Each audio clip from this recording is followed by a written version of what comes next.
toi. Il y a le mot de Dieu, alléluia. Amen.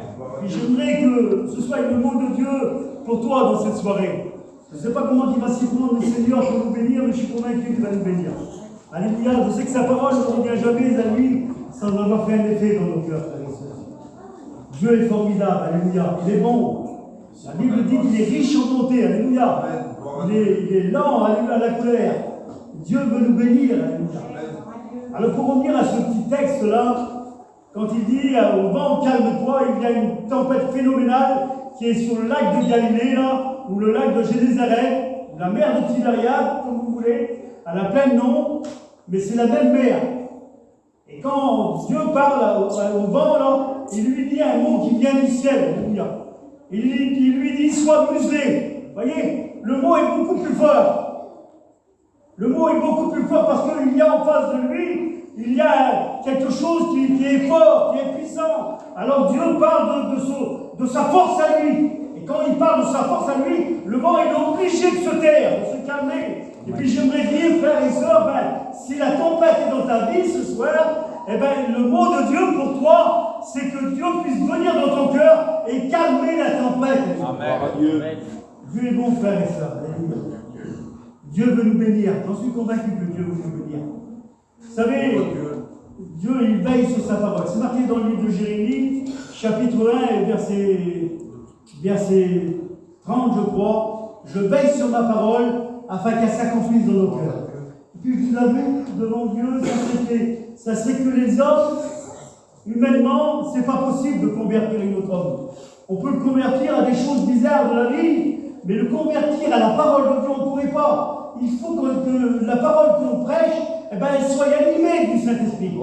Ce soir, que cette parole puisse être animée du Saint-Esprit, afin que ces mots puissent te bénir à toi.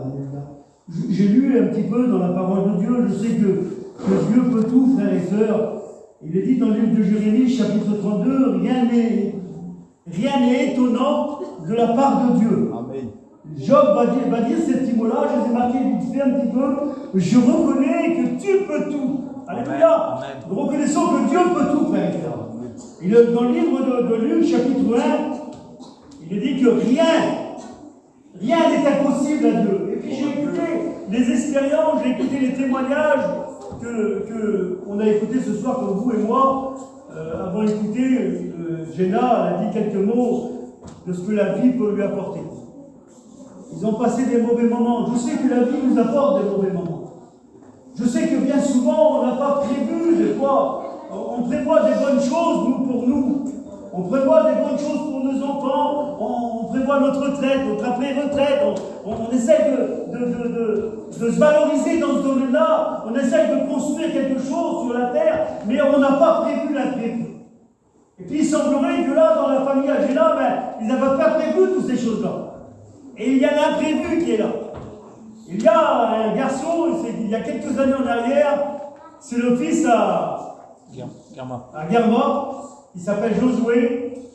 Et puis le soir, il se couche et puis il va voir le copine de ses petits. Il va regarder la porte, elle est fermée, bon voilà, tout est bien. Il semblerait que là, il avait oublié la bouteille de gaz, de fermer la bouteille de gaz, si mes souvenirs sont un petit peu exacts. Et puis la nuit se passe comme ça, il va se réveiller le matin, et puis pourquoi cette pensée-là? Il y a des choses qui viennent dans nos esprits, frères et sœurs, des fois, et puis qu'on n'a pas calculé. Il y a des choses bizarres qui viennent dans nos cœurs, ça nous fait trembler à l'intérieur de notre vie, ça nous fait vraiment peur, et puis là, il y a une crainte qui se prend de lui, il pense à la bouteille de gaz. C'est pour ça que quand je le vois, je lui dis, alors la bouteille de gaz. Et puis il rigole. Il pense à la bouteille de gaz que le soir, il n'a pas fermé la bouteille de gaz de ses enfants.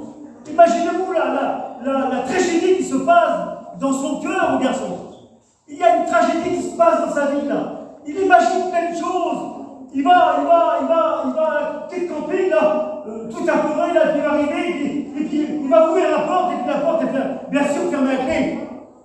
La porte est fermée à clé, puis à un moment donné, par la peur qu'il a, il va frapper dans le carreau, il essaie de taper dans les carreaux, et puis il n'y a personne qui se réveille. Imaginez-vous un petit peu la crainte dans son cœur.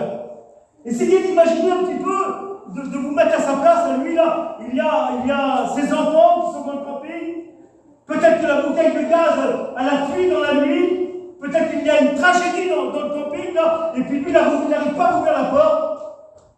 Il n'arrive pas à ouvrir la porte. Il essaye d'ouvrir les carreaux, il n'arrive pas à les ouvrir. Et puis à un moment donné, parce qu'il est chrétien, frère et sœur. Parce qu'il appartient à Dieu. Et la Bible dit qu'il y a, dans la parole de Dieu, pardonnez-moi du chapitre que j'ai oublié, mais il est dit dans la parole de Dieu qu'il y a un ange de Dieu qui campe au-dessus de ceux qui le craignent. Amen. Et comme nous sommes des chrétiens, alléluia, et que Josué était chrétien, alléluia, il avait donné son cœur à Dieu, il appartenait à Dieu, sa vie appartenait à Dieu, il était dans la main de Dieu. À ce moment-là, il va se mettre à prier. Il va demander l'intervention de Dieu. Alors la parole qui dit, pour le vent, la foi amusée, parce que c'est la parole de Dieu, ça. C'est la parole que Dieu utilise quand il y a un phénomène important. Quand il y a quelque chose d'important à faire. Quand il y a quelque chose d'important à dire. Il y a vraiment le mot de Dieu.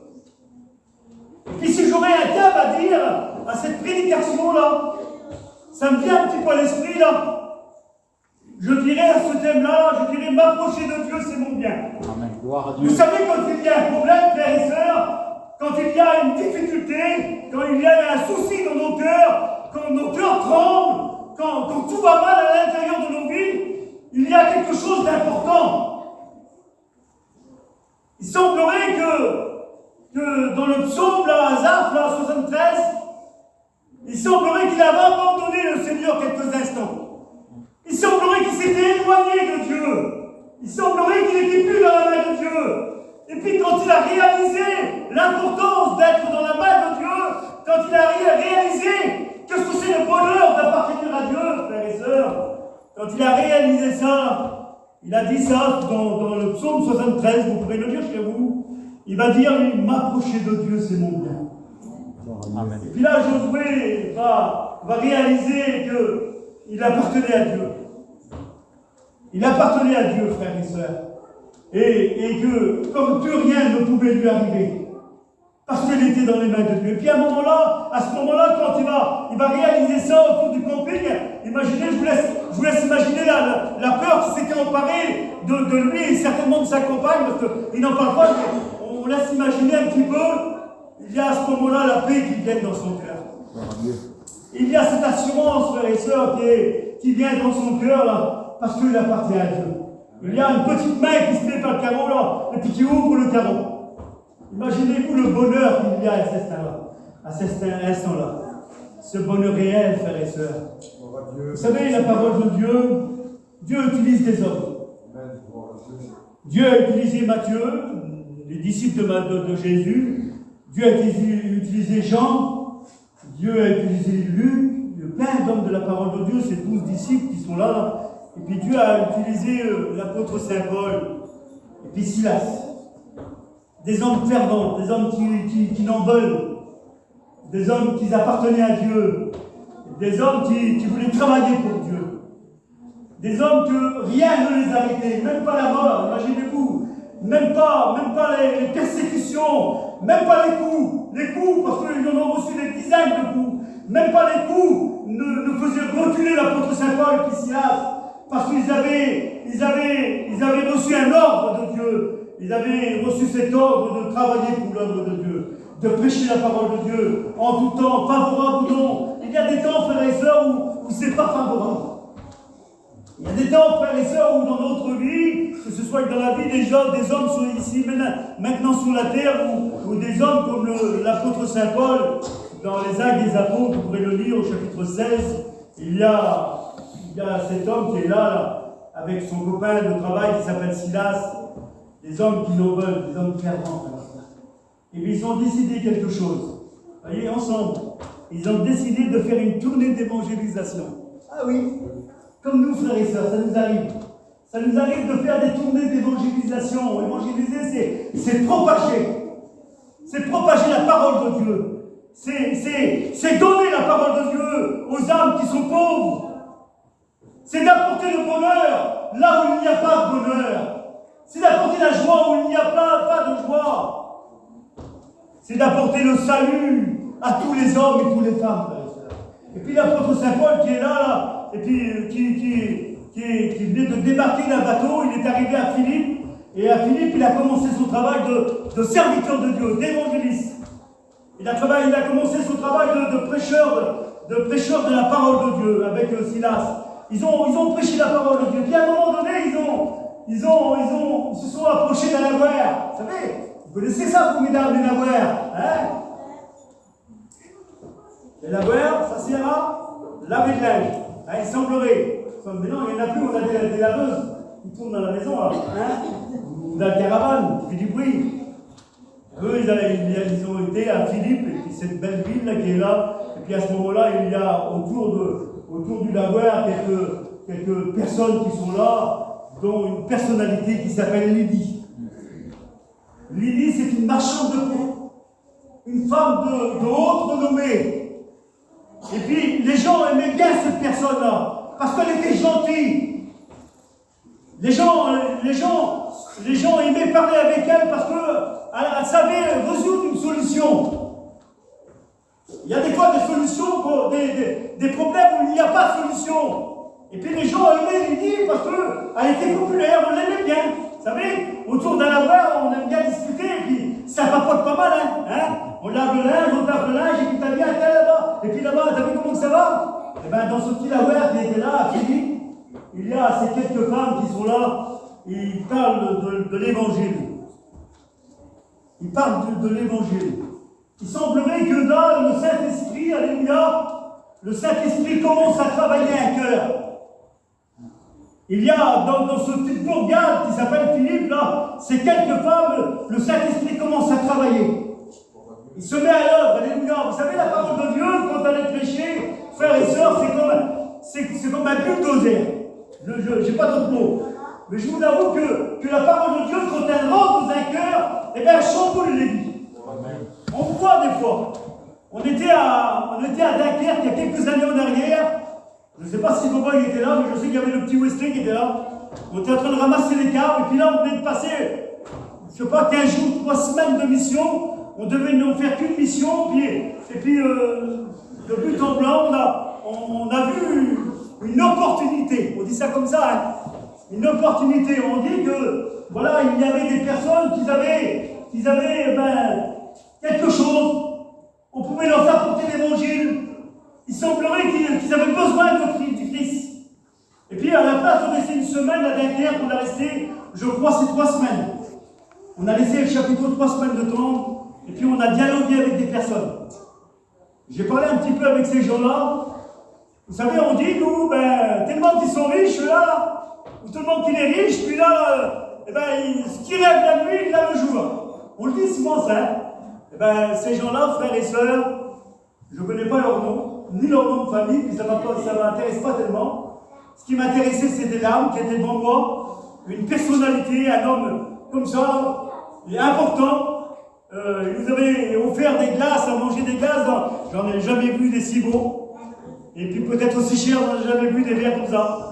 Je préfère pas vous le dire, je sais même pas comment ça peut s'appeler ça. Ils m'ont donné une glace à manger dans un verre spécial comme ça. C'était spécial. Tout ce qu'on touchait vers eux là, je sais pas si tu te rappelles, Baboy, je sais pas, mais tout ce qu'on touchait, ça avait une valeur phénoménale. Imaginez-vous l'importance des gens.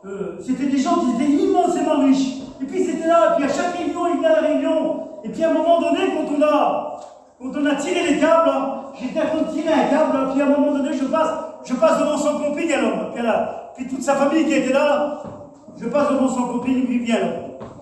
Je me souviendrai toujours, il est habillé d'une chemise blanche. Il vient vers moi, c'était le dimanche, parce qu'on partait le dimanche. Et puis il vient vers moi, et puis Marcel, il dit, j'aimerais te parler. Il dit, j'aimerais te parler, mais je ne voudrais pas que les gens, que ma famille m'envoie. Vous voyez?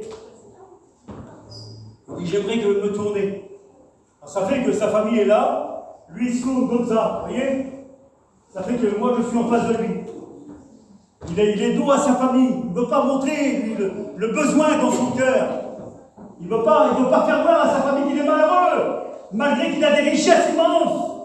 Malgré que quand ce qu'il rêve la nuit, là-bas le jour, il l'a. Mais ça, il ne pouvait pas l'avoir, mes frères et sœurs. Il ne pouvait pas avoir le bonheur qui s'appelle le Christ. Il ne pouvait pas l'avoir. Et puis il dit Marcel, je voudrais être comme toi. Je voudrais être comme vous. Je voudrais posséder le Christ. Je voudrais rencontrer le Seigneur.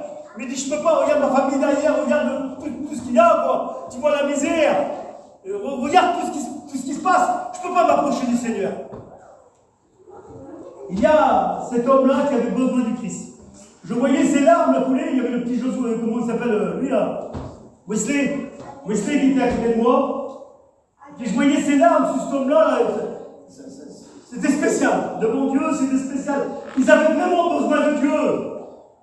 Alors pourquoi ce mot-là, m'approcher de Dieu, c'est mon bien?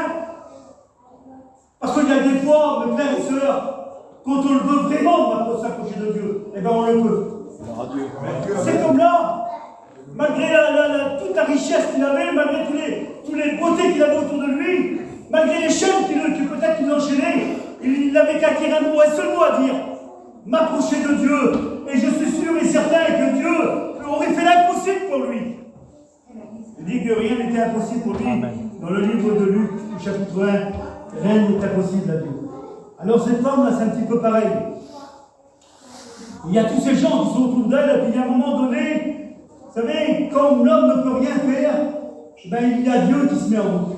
Alléluia. Il est marqué comme ça dans la parole de Dieu, dans le livre des Actes des Apôtres, chapitre 16. Il est marqué que Dieu, frères et sœurs, peut-être que pour toi c'est difficile. Peut-être que pour toi c'est difficile de t'approcher de Dieu. Peut-être que pour toi, tu dis, toi, regarde ce qu'il y a à faire, il y a des problèmes. Regarde tous ces machins qu'il y a derrière moi. Je ne peux pas m'approcher du Seigneur, moi. Je peux faire comme l'homme, pleurer, c'est tout. Écoutez, si tu le veux vraiment devant Dieu, c'est vrai. Si tu le veux vraiment, il y a la machine qui se met en route, là, et puis qui s'appelle le Saint-Esprit, alléluia. Il est dit comme ça dans la parole de Dieu, que Dieu ouvrit le cœur à Lydie. Amen. Voyez-vous que Dieu ouvre le cœur de cette personne-là. Elle est en train de laver le linge, il parle de Dieu, elle ne peut pas s'approcher de Dieu, mais elle aime Dieu dans son cœur. Vous savez, quand on aime Dieu, ben Dieu fait l'impossible. Amen. Vous voyez, Dieu lui a ouvert le cœur, afin que sa parole puisse pénétrer dans son cœur. Vous voyez, il y a des choses des fois qui sont spectaculaires. Puis l'apôtre Paul, là, il est en train de prêcher, et puis quand tu vois ces conversions qui se font là, il se réjouit, alléluia, il se réjouit. Alors avec Silas, il continue dans sa lancée, là, il continue à prêcher l'évangile. Il y a derrière lui, dans cette ville de Philippe, là, où il y a plein de monde, une grande population qui est là. Et puis tout le monde écoute l'apôtre Saint Paul, tout le monde écoute Silas prêcher l'évangile. C'est une nouvelle religion pour eux. Ils n'ont jamais vu les miracles qui se passent. Il y a une femme qui est derrière lui. Ça fait 3 jours qu'elle est derrière lui. Ça fait 3 jours qu'elle est derrière lui. Pendant 3 jours, Paul et Silas prêchent l'évangile. Et derrière eux, il y a cette femme qui est là et qui dit, béni celui qui vient au nom du Seigneur. Écoutez-les, ce sont des saints hommes de Dieu. Vous savez, ça m'est jamais arrivé. Je vous avoue, ça m'est jamais arrivé d'avoir, je ne sais pas ce qu'on pourrait dire, si c'est pas une vision, non, c'est un don c'est un don que Dieu donne à ce moment-là. Ça ne m'est jamais arrivé, certainement que ça l'arrivait à d'autres hommes de Dieu, d'autres serviteurs de Dieu, tel que Paul qui est là. Il se retourne, Paul se retourne, et puis il y a en face de lui, il y a cette femme qui est là. Il y a cette femme qui paraît être bien. Il y a cette femme qui paraît être gentille. Il y a cette femme qui paraît être une femme de Dieu peut-être. Qui paraît pour un instant. Et puis quand l'apôtre Saint Paul la découvre, ou l'a fait découvrir aux gens qui sont là, elle avait un esprit de python sur elle. Elle était possédée. Elle était possédée d'un esprit impur, d'un esprit de python. Et puis, quand elle fut délivrée, elle était un appât pour le gain. C'était un gain pour les hommes qu'elle servait. Et puis, on est venu à prendre l'apôtre Saint Paul. Pour ça, je vous ai dit tout à l'heure que, vous savez, qu'il y a des circonstances de la vie. Et puis, au travers des circonstances de la vie, frères et sœurs, ben, Dieu s'en sert. Dieu se sert des circonstances. C'est vrai qu'on n'en veut pas, nous, des fois, des misères. On ne veut pas des maladies, on ne veut pas des deuils, on ne veut pas des catastrophes, on ne veut pas. Ce sont les circonstances de la vie. Puis Dieu n'en veut pas aussi, je vous l'avoue devant Dieu. Car devant Dieu, je le dis, Dieu n'en veut pas des accidents. Dieu n'en veut pas des maladies. Dieu n'en veut pas des morts. Il n'en veut pas, lui, il apporte la vie, il apporte le bonheur, lui, il n'en veut pas tout ça. Les catastrophes, les guerres, Dieu n'en veut pas, je demande Dieu. Il n'en veut pas tout ça. Mais c'est les circonstances de la vie. Et puis au travers des circonstances de la vie, Dieu s'en sert. Il s'en sert de ces circonstances-là. Et puis là, il y a une circonstance. Il y a une circonstance. Les hommes viennent là, puis ils prennent l'apôtre Saint Paul, et puis l'homme de Dieu qui s'appelle Silas, ils le prennent, la Bible dit qu'ils le rouent de coups. Ils prennent des gros bâtons et puis ils le tapent à mort. Ils les tapent à mort. Et puis une fois qu'ils les ont bien tapés là, ils les prennent là, et puis ils les donnent à un homme qui est là. Et puis cet homme, il n'a pas de nom, frère. Cet homme, on l'appelle le geôlier. Il est gardien d'une prison. Et puis, je ne sais pas à l'époque, moi, bon, voilà, j'étais faire quelques réunions dans les prisons qu'il y a d'aujourd'hui, là. Pour moi, c'est pas trop des prisons, voilà, on est plusieurs là-dedans, puis il n'y a pas trop de méchanceté. On est enfermé, voilà. On est privé de notre famille. Mais c'est pas la même époque. Et puis à l'époque où ils prennent l'apôtre Saint Paul, là, il semblerait que ce sont des prisons sous terre.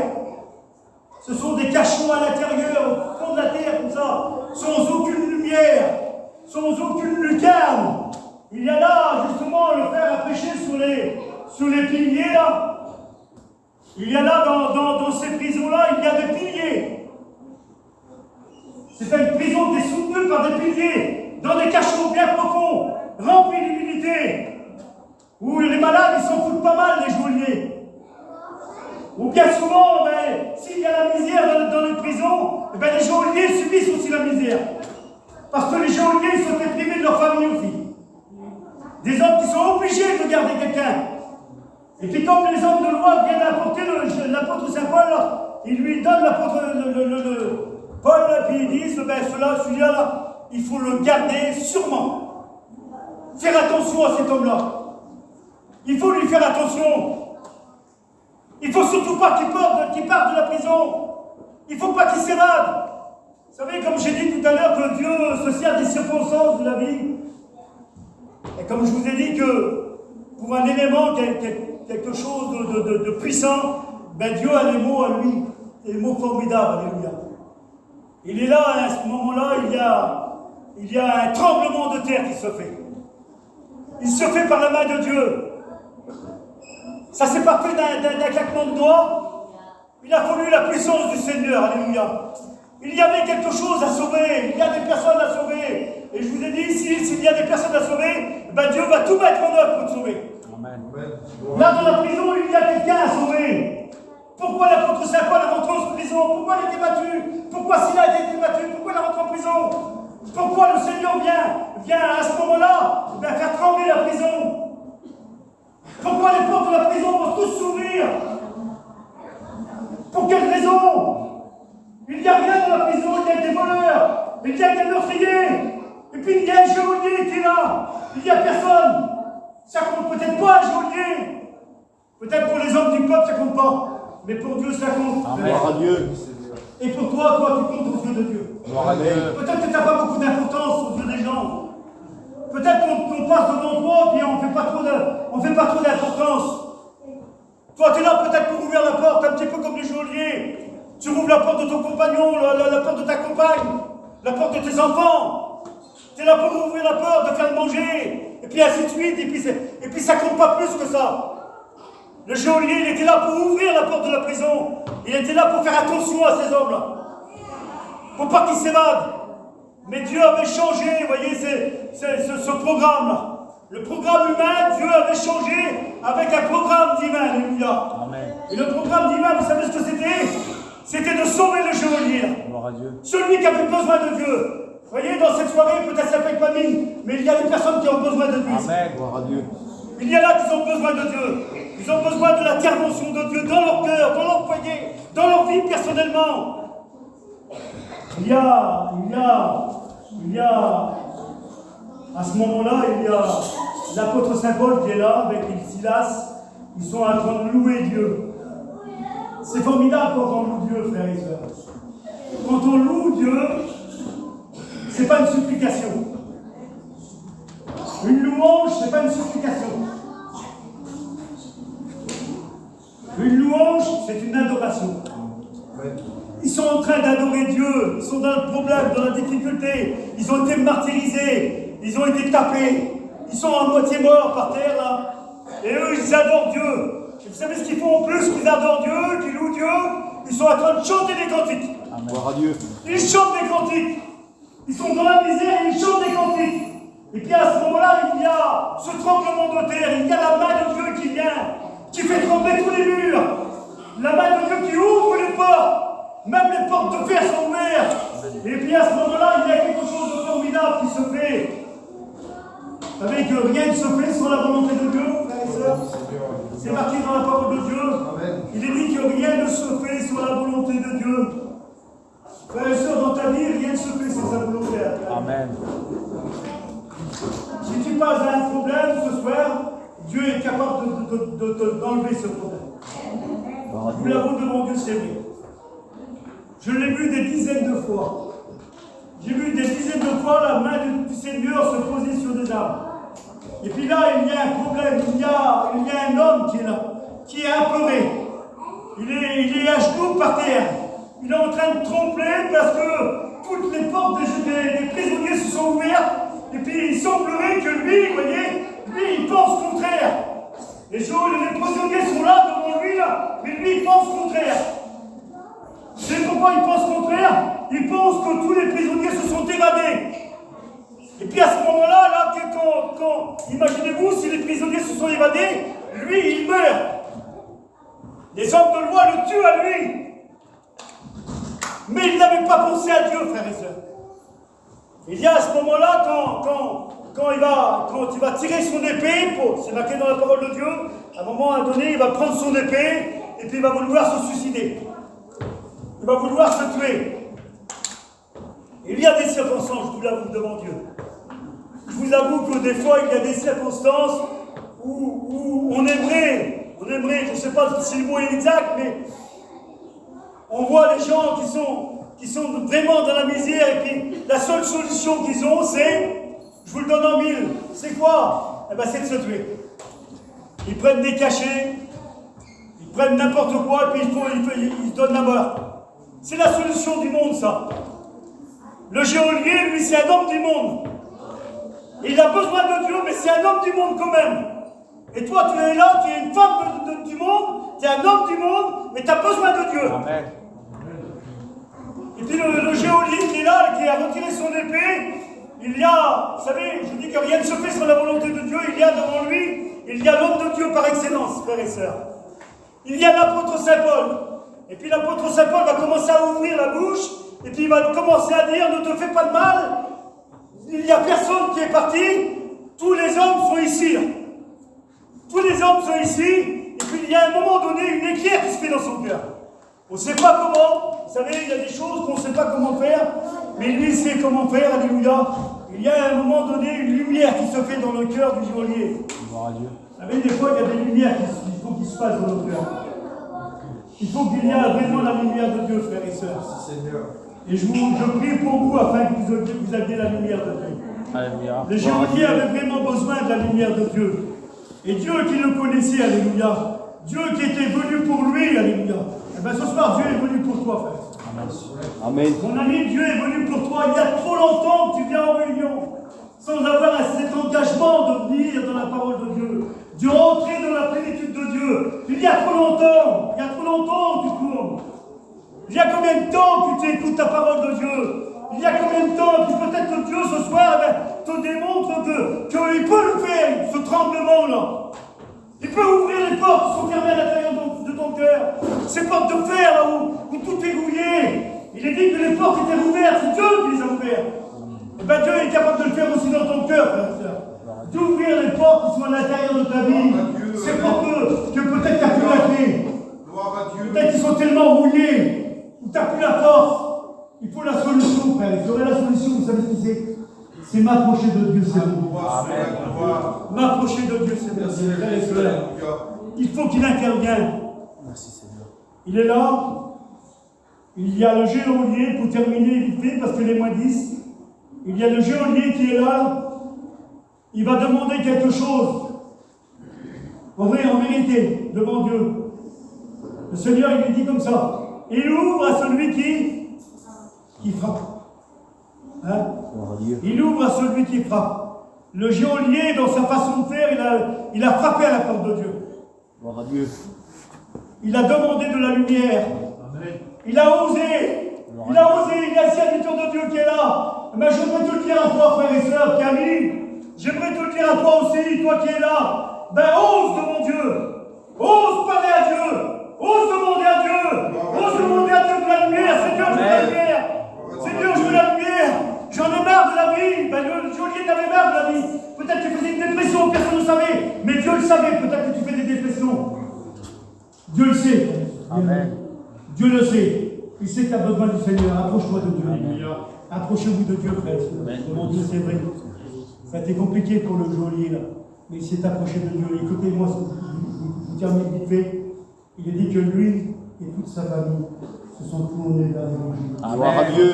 Gloire à Dieu. C'est un gros privilège que nous avons d'écouter la parole de Dieu. Cette parole de Dieu, peut-être avec des mots cassés, peut-être mal expliqués, peut-être. Peut-être qu'il y a des choses que vous n'avez pas tout compris.